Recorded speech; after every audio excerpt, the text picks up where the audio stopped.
जय श्री हरि। हम रामेश्वरम पहुंच गए हैं। तो ये रामेश्वरम का रेलवे स्टेशन है और रेलवे स्टेशन से 3 किलोमीटर रामेश्वरम भगवान का मंदिर है। अब हम रामेश्वरम मंदिर के गोपुरम के पास पहुंच गए हैं। जो पीछे दिख रहे गोपुरम है, तो ये गोपुरम रामेश्वरम भगवान का ही है। तो ये रामेश्वरम भगवान के जो गोपुरम देख रहे हैं, अब हम रामेश्वरम गोपुरम के अंदर पहुंच गए हैं। और ये गोपुरम के अंदर में जो जो पत्थरों से बना हुआ जो दिख रहे हैं, ये उनका पहला गेट है जो समुद्र के साइड के घाट से ही है। तो ये इतना विशाल है, लगभग हजारों वर्ष तक ये बनने के बाद में भी इनका कुछ बिगड़ता नहीं और फिर वैसी की वैसी रह जाती है। तो ये पूरा पत्थरों से बना हुआ है। ये रामेश्वरम धाम है। 4 धाम में से एक धाम रामेश्वरम है। जो सतयुग का धाम बद्रीनाथ भगवान है, त्रेता युग का धाम रामेश्वरम है, द्वापर युग का धाम द्वारका है और कलयुग का धाम जगन्नाथ है। उन 4 धामों में से ये रामेश्वरम एक धाम है। तो ये इतनी अच्छी से बनाई गई है, पूरा पत्थर पत्थर का है। वैसे कलर कर दिया गया है खम्भे के ऊपर में, लेकिन है पूरा पत्थर। ये कभी टूटता ही नहीं है, ना ये बिखरता है। और ये देखिए लाइन बहुत बड़ी लगी है भगवान शिव जी के दर्शन करने के लिए। इतनी संख्या में लाइन यहाँ लगती है। तो आप देख रहे जिस यहाँ प्रवेश द्वार से लेकर के लास्ट तक लोगों लाइन में ही खड़े दिख रहे हैं। तो ये लाइन लगा हुआ है, ये रामेश्वरम भगवान के दर्शन के लिए है। और जहाँ तक भी आपको पिलर दिख रहा होगा, ये सब पत्थर का ही बना हुआ है। और ये बहुत बड़ा विशाल मंदिर है जो दक्षिण भारत में स्थित तमिलनाडु प्रांत में समुद्र के तट पर ये है रामेश्वरम। और ये जितने भी पिलर दिख रहे सबके सब पत्थर से बना हुआ है। इसमें कुछ भी आरसीसी लिंटर का कोई प्रयोग नहीं किया गया है। ये राजाओं के द्वारा उस समय लगभग हजारों वर्ष पहले की ये पत्थर जो अब तक से लगे हुए हैं और अब तक से वैसे की वैसे लग रहे हैं और कभी इनका कुछ नाश नहीं हुआ, न गिरे न टूटे न फूटे और वैसे के वैसे लगे हुए हैं। तो ये पूरा पत्थर है जो आप देख रहे हैं, पत्थर से बना हुआ सब है। और अब हम पहुंच गए हैं भगवान शिव जी के दर्शन के लाइन में। तो अब यहाँ से प्रारंभ होती है जो शिव जी के दर्शन का जो गर्भगृह है वहाँ जाने के लिए। और ये जो सामने दिख रहे हैं, तो ये लोग जा रहे हैं वहाँ पर भगवान शिव जी के दर्शन करने के लिए। और ये जो चढ़ करके आ रहे हैं, ये भी शिव जी के दर्शन करने के लिए आ रहे हैं। तो ये दोनों तरफ से पंक्तियों की लाइन है। या देख लीजिए कि बीच में जो शिव जी का एक गैप है, छोड़ा हुआ है। लेकिन यहाँ पर मनुष्य में स्त्री और पुरुष का कोई भेदभाव नहीं है कि स्त्री अलग हो या पुरुष अलग हो, सबको एक ही लाइन में जाना होता है। और ये दर्शन भगवान शिव जी के करने के लिए यहाँ पर लाइन में लगे हुए हैं।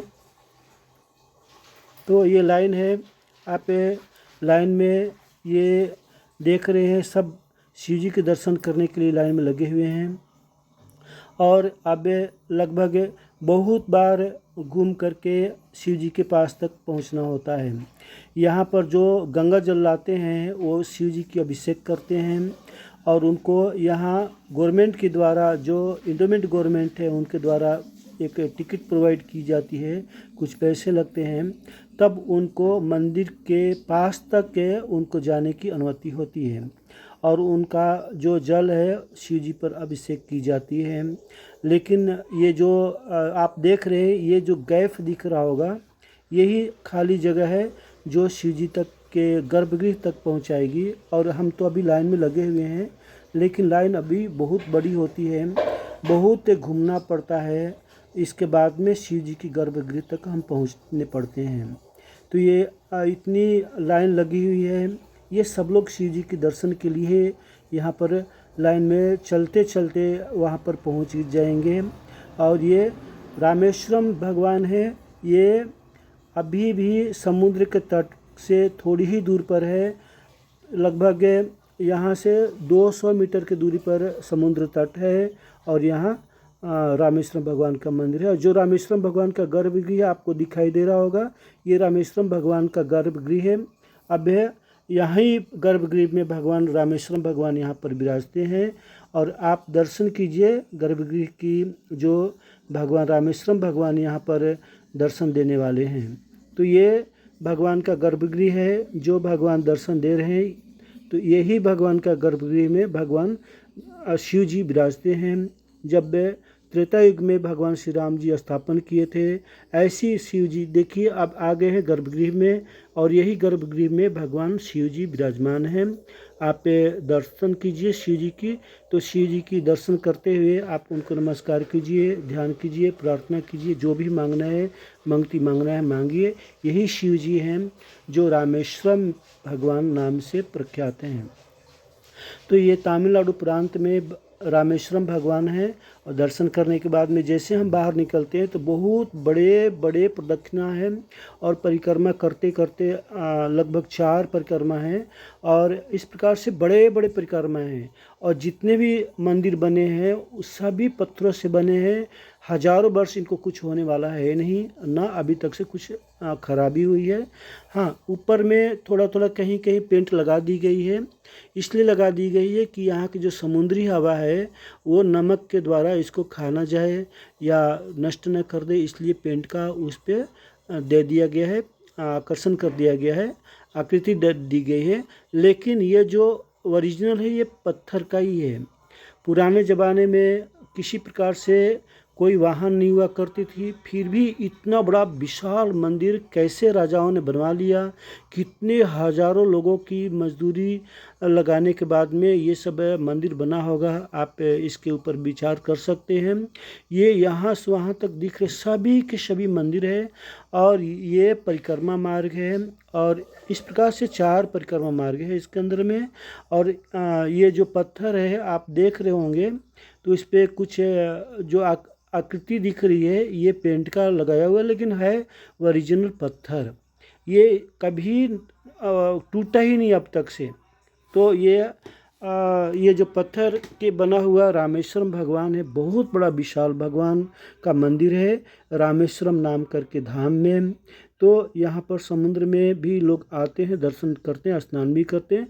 लेकिन अभी तो आप मंदिर दर्शन कर रहे हैं तो इतना बड़ा विशाल आप देख लीजिए, चलते चलते थक जाने पर भी वो मंदिर है का जो परिक्रमा है वो बड़ा ही दिख रही है।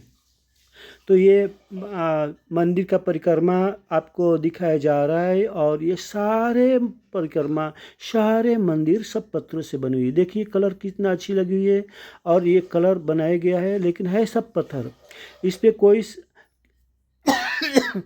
तो इस प्रकार से अब समुद्र के घाट पर हम पहुंच गए हैं और ये समुद्र के घाट है जहाँ पर लोग स्नान करते, प्रशांत रूप से यहाँ समुद्र रहती है।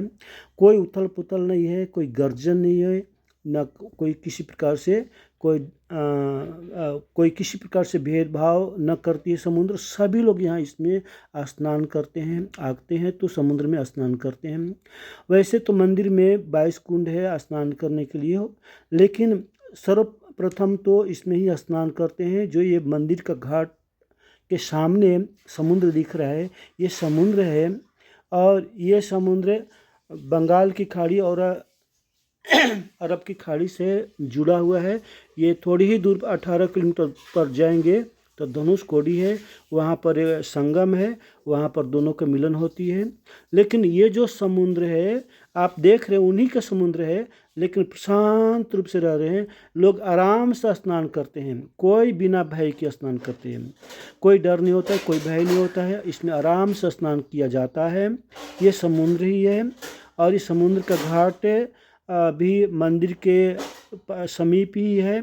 लोग यहाँ स्नान करते हैं, पूजा करते हैं, अर्चना करते हैं, ध्यान करते हैं और इस समुद्र में स्नान करके उनको आराधना भी करते हैं समुद्र को। और यहीं से समुद्र स्नान करने के बाद में भगवान रामेश्वरम की दर्शन करने जाते हैं।